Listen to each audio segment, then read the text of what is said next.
313 मुसलमानों ने इतने काफिरों को मिट्टी में मिलाकर उन पर फतह हासिल की थी। ये सब हम आपको बताएंगे इसी वीडियो में, इसलिए इस वीडियो को बीच में न छोड़ें और इसे आखिर तक जरूर देखें। हमारे आका हजरत मोहम्मद सल्लल्लाहु ताला अलैहि वसल्लम सन 2 हिजरी में अपने 313 सहाबा के साथ मदीना शरीफ से बद्र के मुकाम पर पहुंचे, जहां कुफ्फारे मक्का के साथ जंग बदर का मशहूर वाकया पेश आया। जब आप अपने सहाबा के साथ बद्र के मुकाम पर पहुंचे तो रात हो चुकी थी। उस वक्त अरब के कायदे के मुताबिक ये बात तय की गई कि सुबह जंग होगी और रात भर आराम किया जाए। फिर एक तरफ मुसलमानों के लश्कर ने पड़ाव डाला और दूसरी तरफ कुफ्फार अपने लश्कर के साथ ठहरे। हालांकि सहाबा इकराम शहादत पाने की खुशी में और जज्बाए ईमानी से रात भर सो नहीं सकते थे। सुबह न जाने किसकी किस्मत में जामे शहादत लिखी हो, मगर अल्लाह रब्बुल इज्जत ने पूरे मुस्लिम लश्कर को सुकून की नींद अता फरमाई। इससे पहले सहाबा कभी भी ऐसी पुरसुकून नींद नहीं सोए थे। उधर अल्लाह की कुदरत से कुफ्फारों पर रात भर खौफ तारी रहा, जिससे उन्हें रात भर नींद न आई। फिर अल्लाह ने मुसलमानों के दिलों में कुफ्फार के लश्कर को इंतहाई कम कर दिया और कुफ्फार के दिलों में ये खौफ डाल दिया जैसे कि वो 313 न हो बल्कि 1000 हो। जबकि इस जंग में मुसलमानों के पास जंग का कोई खास सामान भी मौजूद नहीं था। इस जंग में सिर्फ 313 मुसलमान थे।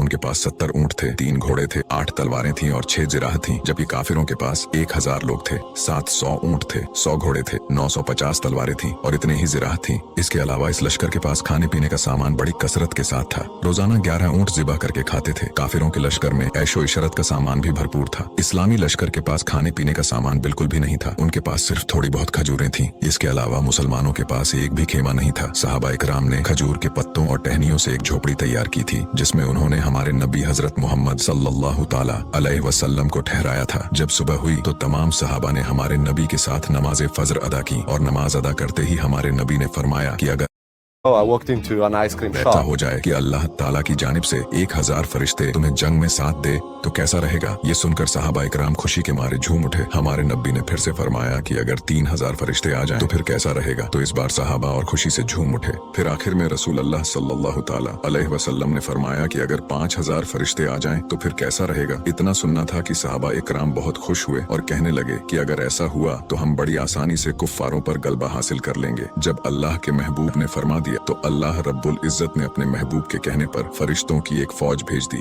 हालांकि फरिश्तों की फौज को लेकर सभी उलमाओं की राय अलग अलग है। ऐसे में अगर हमसे कोई गलती हो जाए तो अल्लाह हमें माफ करे। उधर जब जंग शुरू हुई तो अल्लाह ताला ने फरिश्तों को हुक्म दिया कि जाओ और असहाबे बद्र के साथ जंग में काफिरों से लड़ो और ऐसे जाना कि तुम्हारे हाथों में तीर और तलवार हो और जंगी लिबास में जाना। अल्लाह ताला का हुक्म मिलते फरिश्तों की जमात अपने सरदार हजरत जिब्राइल अलैहिस्सलाम की क़ियादत में असहाबे बद्र के साथ जंग में आ गए। इसके बाद चंद मुसलमानों ने फरिश्तों की मदद से इस जंग को जीत लिया और फतह का परचम लहराया। इस जंग में काफिरों के कई सरदार मारे गए, जिससे उनके लश्कर की कमर टूट गई और बहुत से काफिरों को कैदी बना लिया गया। फिर जब कैदियों को सामने लाया गया तो नबी करीम सल्लल्लाहु ताला अलैहि वसल्लम ने सहाबा इकराम से पूछा कि इनके साथ क्या किया जाए। सब लोगों ने अपनी अपनी राय रखी। कुछ ने कहा कि इन्हें कत्ल कर दिया जाए तो कुछ ने कहा कि इन्हें गुलाम बना लिया जाए। मगर कुर्बान जाऊं मैं अपने प्यारे आका पर, आपने ने ये फैसला सुनाया कि उन सभी कैदियों को आजाद कर दिया जाए। सुभान अल्लाह, क्या शान है मेरे नबी की। जो लोग आपको नुकसान पहुंचाने के इरादे से आते थे, आप उन्हें भी नुकसान नहीं पहुंचा सकते थे। इसलिए मेरे अल्लाह ने अपने महबूब को रहमत बनाकर दुनिया में भेजा था।